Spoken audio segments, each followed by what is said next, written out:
Hi, my name is Holly. You might know me for my death setup videos or what's in my bag videos or even my vlogs on life as a content creator, but I haven't had a chance to share with you who am I as a person and the things I do when there's no camera. Did you know that I turned 30 this year, turned my passion for planners and stationery into a small business 6 years ago, and have tons of hobbies such as gaming, gardening, journaling, building Legos, and much more. I started my small business, Point Hun, a planner stationery shop with my then boyfriend, which is now my husband, 6 years ago. I was a freelancer and worked on logo and branding, photography, and web design projects for female entrepreneurs. At the end of 2020, I married my best friend and high school sweetheart, and then moved to the US from Canada to start my new life. I started YouTube around 10 years ago, and just this month, I've officially hit 10,000 subscribers. I did a handful of videos in the past. I started off with hauls and beauty favorites,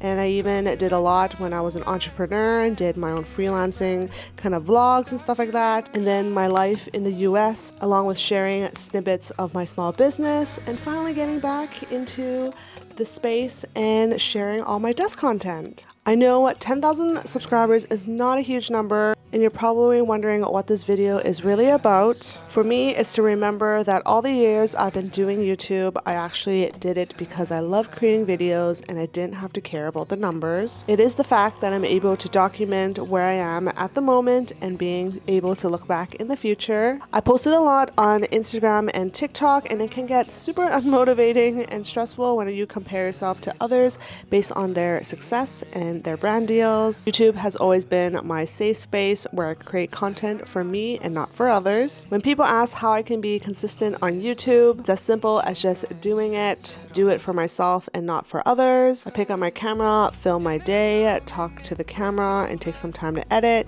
You can upload it on YouTube or save it yourself for a diary. I hope you learned a little bit more about me and gave you some inspiration to use your camera. It can be with your phone or camera that's been sitting there for a while now. I'm so excited to keep sharing more videos with you, and thank you so much for your support. Make sure to subscribe if you haven't already, and don't forget to follow me at Life with Holly Lifestyles on Instagram and TikTok, and I will see you in my next video.